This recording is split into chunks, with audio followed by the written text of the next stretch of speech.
about don't have blood, don't have weapons, don't have bullets, don't have stuff like that. And we were awful kids. And my mother was a stay-at-home mom, and we would beat the crap out of each other all the time and get punished. So literally between fifth and sixth grade, my mother punished us for the entire summer. And the only entertainment was my mother's books.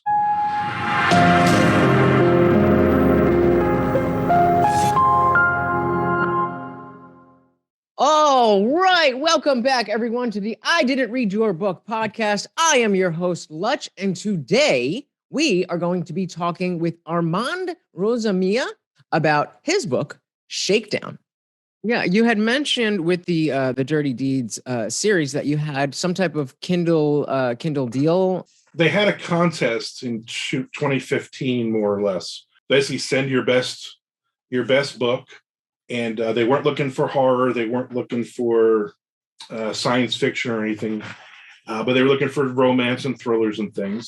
And they only signed out of like tens of thousands of books. I think 250 were actually given contracts. And Dirty Deeds was one of those. I got the full marketing of Amazon behind me when that book was released in 2016, which is great.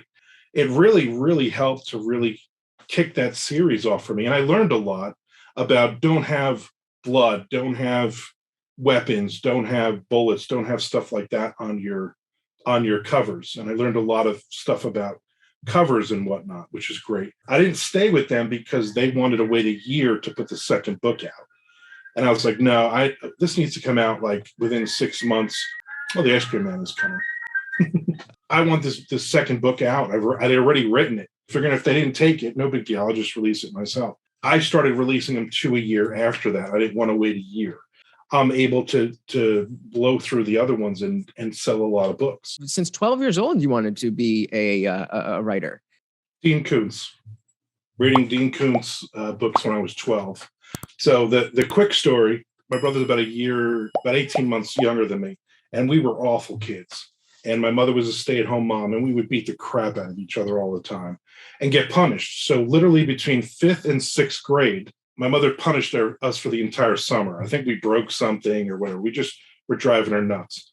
And my brother got to stay in our room and play with our toys, and I was the oldest, and I was stuck in my parents' room. And so I got to see all the other kids on the block playing outside all day.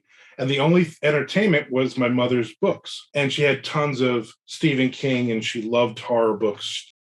So sorry to interrupt your podcast experience. I just want to remind you, if you're enjoying what you're watching, please hit the like button and subscribe for more content. And if you really love it, there's some support links in the description. I would love if you could help out the channel. And back to the show. Still does. So I had all these paperbacks with giant spiders on them and aliens and monsters and stuff. And I just started reading, nothing really major. And I really fell in love with Dean Koontz books, especially. And once my mother saw that, she was giving me books to read and saying, well, read this next. Most of his stuff that he wrote in the 70s, he wrote under pen names, and it was more like adventure stuff. As he got famous in the 80s, then they reworked all of those old pen names into Dean Koontz books. But there's a lot of action adventure stuff, a lot of suspense, and then obviously the horror stuff. So I fell in love with his writing, and I couldn't get enough. And at 12 years old, I wrote a paper. What do you want to be when you grow up? And everybody wanted to be a fireman and a police officer, and I was like, I want to be a writer. That was what I wrote, and that was the goal. And it took me till almost 40 years old.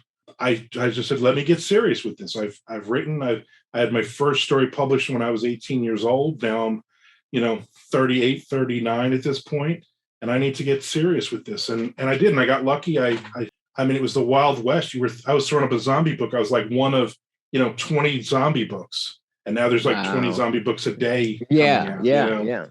And I was making tons of money and doing great and learning all this stuff and living the dream. And that's exactly what it is. And that's where I've been for like the last 12 years or so now, is just living the dream.